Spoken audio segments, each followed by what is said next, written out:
मेरे बगल में उपस्थित राधे श्याम, ये राधे भी है और श्याम है, और रहते कहाँ हैं? अयोध्या में। राम की नगरी, रामलला की नगरी के वासी, और मैं मिथिला सीता के नगरी की वासी। हमारा यह संबंध समूचे मिथिलावासी से समूचे अवध के निवासी का यही संबंध माना जाता है, और इस संबंध के नाते मैं इन्हें लखन कहती हूँ। अब आप समझ लीजिए। आपके मुख्य अतिथि श्री डॉक्टर राधे श्याम शुक्ल जी, हमारी हिंदी और तेलुगु के प्रखर विद्वान, साहित्य अकादमी पुरस्कार ग्रहीता, परम श्रद्धेय श्री निखिलेश्वर जी, जिन्हें हम नग्न कवि के नाम से भी जानते रहे, और जिनसे मेरा परिचय जब मैं युवा थी तब से, हमेशा आविश पर वो मुझसे मिल जाया करते थे। मैं बहुत सारी बातें उनसे किया करती थी, उनकी कविताएं भी मैं सुने हुई हूँ जीपीओ के सामने खड़ी होकर, आज भी मुझे याद है। आज मैं उनके साथ मंच पर बैठने का सौभाग्य प्राप्त हुआ।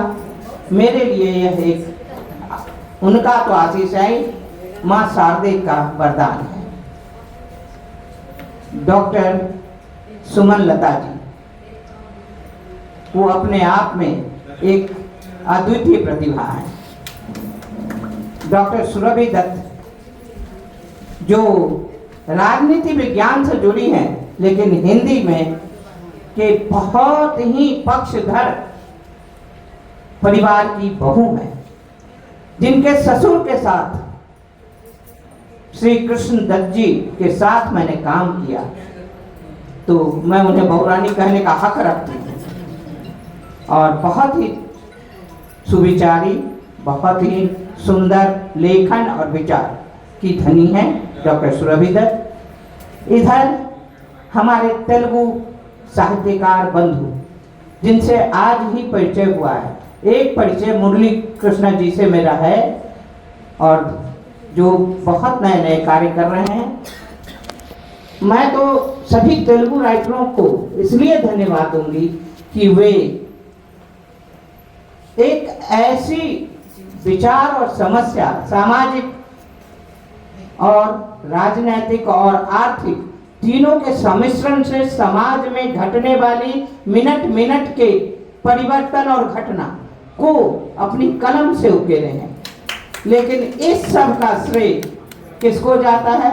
जिनका नाम मैंने छुपा रखा है, डॉक्टर टी.सी. बसंता। क्या कहने, बसंता जी ने हिंदी साहित्य को एक अगाध तेलुगु साहित्य से परिचय करवाया है। उन्हें मैं आप सभी तेलुगु साहित्यकारों की ओर से और अपने हिंदी साहित्यकारों की ओर से प्रणाम करती हूँ, नमन करती हूँ। वो चिरजीवी हो और उनकी कलम चलती है। एक बात, बिटिया डॉक्टर अनुपमा के लिए कुछ ना कहूँ, बहुत पहले से मैं उन्हें जानती हूँ, और अब उनका काम देखकर, खास तौर से सी रामचंद्रन जी के साथ उन्होंने हिंदी अकादमी को जीवित होने का प्रमाण पत्र दिया, जो कि लगभग समाप्त प्राय थी। मुझे कहने में कोई संकोच नहीं है, आप लोग जानते हैं कि मैं स्पष्टवादी हूँ। उसमें प्राण भरे उन्होंने, और अपने दमखम से, जबकि सरकारी संस्था है, अपने दमखम से उन्होंने प्राण भरे। एक बहुत बड़ा सेमिनार आयोजित करवाया, और पूरी निष्ठा, पूरी ईमानदारी, पूरी लगन, समर्पण के साथ उन्होंने ये कार्य किया, और जिसका फल हमारे सामने आज पुस्तक के रूप में भी आ गया है। अनुपमा बहुत कम बोलती है, मराठी में तो काम करती है, हिंदी में भी उसका काम अतुल्य है, और निरंतर जुड़े हुई अपने काम से वास्ता रखती है। ज़्यादा कहीं बहुत अपने आप को बढ़ा चढ़ा के बोलने की उसकी आदत नहीं, अगर बोले तो शर्मा जाती है, मुझे वो भी मालूम है। क्योंकि मैंने उसे बहुत पहले से देखा है, जाना है और बहुत अच्छी तरह से जानती हूँ। मुझे बहुत खुशी हो रही है कि अनुपमा, हमारी एक और बच्ची कल्पना, ये सब नई पीढ़ी की जो हमारी बच्चियां हैं, हमारे बेटी बहुएं हैं, मैं यही कहूँगी। डॉक्टर सुजाता, मैं उन्हें भूल गई थी, और कामेश्वरी जी तो हमारी पीढ़ी को और आपकी पीढ़ी को दोनों के बीच में जोड़ने का सेतु का काम कर रही हैं। तो ये सब जो हैं हमें आश्वस्त कर रही हैं, साहित्य का भविष्य बहुत उज्जवल है, इसे कोई नहीं बंद कर सकता। और इस आश्वस्ति के लिए उन सभी बच्चियों को और आप अनुपमा जी, आपके सभी साथियों को मैं बहुत बहुत आशीष देने का हक रखती हूँ और दे रही हूँ। तो सब इसी तरह जुटकर देखिए, पुरुष एक फ्रंट, मैं क्षमा चाहती हूँ पुरुष वर्ग से, एक फ्रंट पर काम करता है, महिलाएं 3 फ्रंट पर काम करती हैं। पुरुष वर्ग वास्तव में कुछ होता ही नहीं, शक्ति तो इधर रहती है, नहीं तो शव हो जाता है। शिव तो शव है। सृष्टि का नर्तन, सृष्टि में 2 है, एक व्यक्त सृष्टि, एक अव्यक्त सृष्टि। अव्यक्त सृष्टि ये उखेड़ दी तो ये शुक्ल जी ऐसा है, अब शुक्ल जी है। अव्यक्त सृष्टि जो है वो शव है, उसके ऊपर नर्तन करे जो प्रकट विश्व है, सारा संसार, वो इसीलिए शक्ति रूप है। और जो गॉड ऑलमाइटी, गॉड शब्द दूसरा है, लेकिन अपने यहाँ जो ब्रह्म है उसका कोई जेंडर नहीं है, उसको किसी जेंडर में डिवाइड नहीं कर सकते। यहाँ बसंता जी है, सीता जी है, सुरी है, इनको किसी जेंडर में मत बांधिए, सब साहित्यकार हैं। ये पुरुष भी हैं, स्त्री भी हैं, स्त्री शक्ति रूप में स्त्री है। और जिस तरह से एक आपको आधार देती हैं, वो आधार देने वाला जो अव्यक्त सृष्टि है वो उसका भी प्रतिनिधित्व करती हैं। इसलिए आप ये मत करिए, पुरुष और विभाजन मत करिए। सुभद्रा कुमारी चौहान का नाम आपने सुना होगा, उन्होंने एक कविता लिखी, उस कविता में कहा कि सबल पुरुष यदि भीरु बने तो ऐसा दे वरदान सखी, महिलाएं उठ पड़े देश की, करें युद्ध घमसान सखी। देवी की प्रार्थना कर रही है और वो करें कि 14 कोटि असहयोगिनियां अगर ये जाग पड़े तो करने बंटा ढार। और भारत लक्ष्मी जो वहां चली गई ब्रिटेन की, उसको कहा कि उस लंका भारत लक्ष्मी को लाने के लिए ये सबसे बड़ी पूंजी बन सकती है। तो आप इसको, देश की प्रेरणा शक्ति है, मातृशक्ति, माता केवल पुत्र पैदा करने से नहीं होती, ये शक्ति रूपा ही है। इसलिए इसको विभाजन में मत डालिए।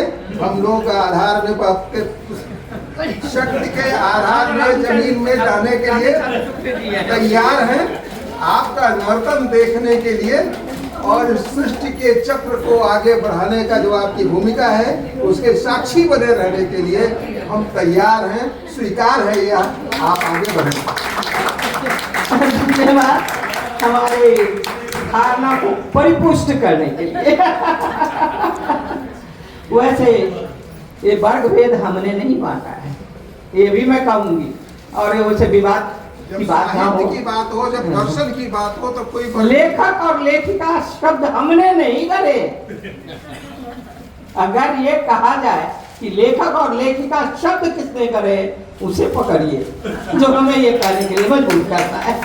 संस्कृत परंपरा में कवि शब्द दोनों के लिए, दोनों के लिए था। और तो संस्कृत परंपरा में गद्य और पद्य का भेद भी नहीं है। हाँ, गद्य और पद्य का भेद, पद्य का भेद नहीं है। काव्य गद्य रूप में भी हो सकता है, पद्य रूप में हो सकता है। और गद्य कवि नाम निकषम बदंती, यह गद्य जो है कवियों की कसौटी है। तो इसलिए विभाजन, ये भेद रेखाएं, ये कुछ अंग्रेजी, विदेशी सोच का प्रभाव है। आप इससे मुक्त होकर के मूल भारतीय चेतना को आगे धन्यवाद। कम से कम एक बहुत ही विद्वान दार्शनिक और धर्म और आस्था, आध्यात्म पर पकड़ रखने वाले व्यक्तित्व ने इस बात के लिए हम स्त्रियों को उत्साहित किया कि हम अपनी परंपरा के साथ अपने साहित्य को आगे बढ़ाते हैं। धन्यवाद। शुक्ल जी।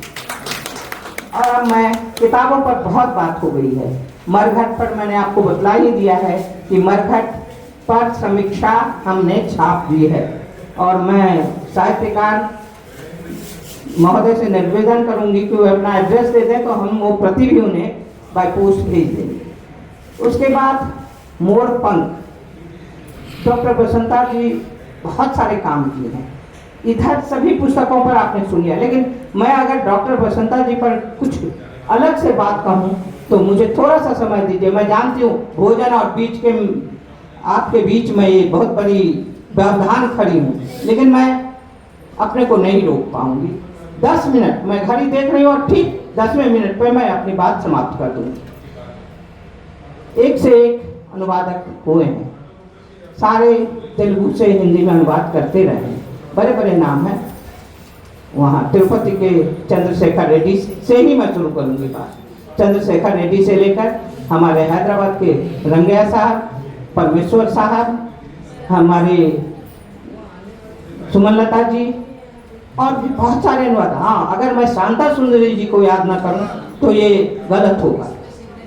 डॉक्टर शांता सुंदरी, और इसी श्रृंखला में doctor T C. Basanta, Vasundhara T C. Basanta ji की मैं एक किताब के जिक्र आपके सामने करूंगी। वो मूल लेखिका भी हैं। यह बात बहुत कम लोग जानते हैं कि हमारी बसंता जी ने एक किताब मुझे दी, और जब मैं उसे पढ़ी, उस किताब का नाम है विरोध विद्रोहिणी वसुंधरा। किताब स्त्री और विरोध।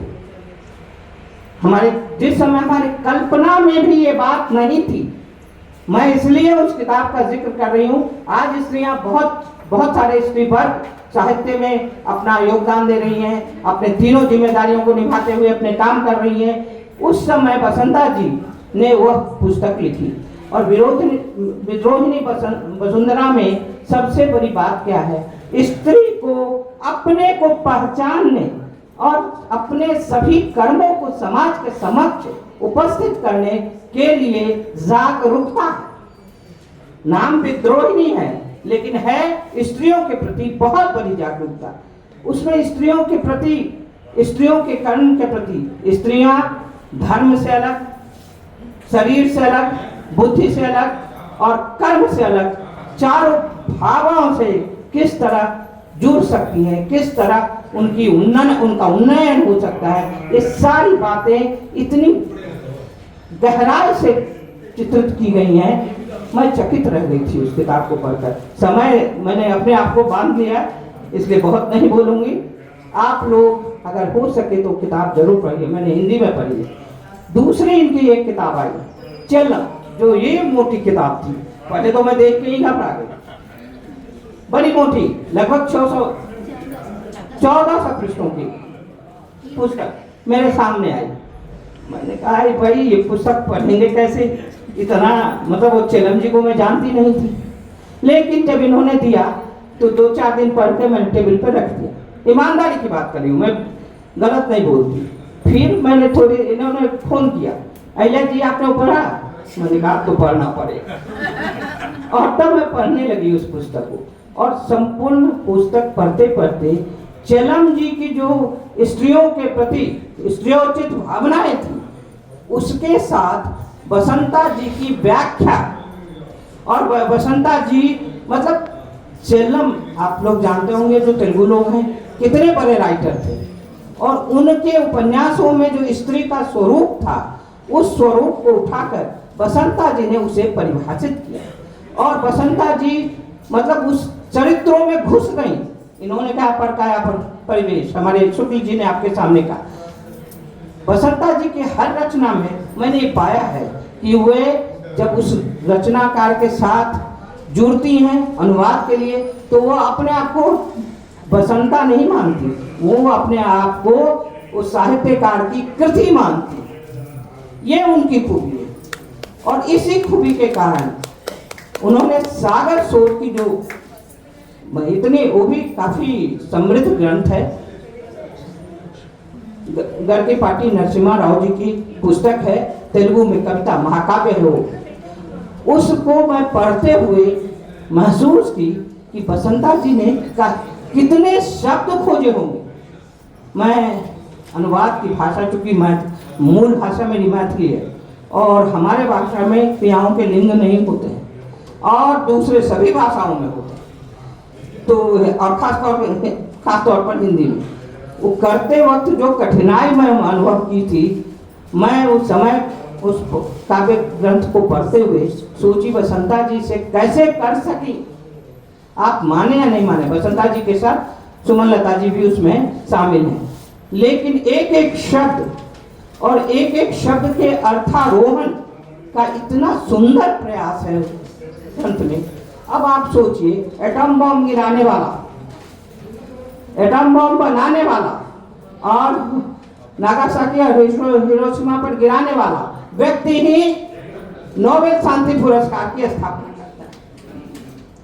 अब इस चित्र विचित्रता का मैं सिर्फ एक उदाहरण आपको दे रही हूँ। अब आप इस चित्र विचित्रता को सोच सकते हैं कि एक आदमी जिसने एटम बम बनाया और गिराया और 2 शहरों को तबाह कर दिया, उस व्यक्ति ने अपने अंदर पश्चाताप की धारा को कम करने के लिए क्या किया कि नोबेल शांति पुरस्कार की स्थापना की। ये कोई मामूली बात नहीं है और वहां तक पहुंचने के लिए एक अनुवादक, अनुसृजक किस तरह उसमें डूब गया होगा।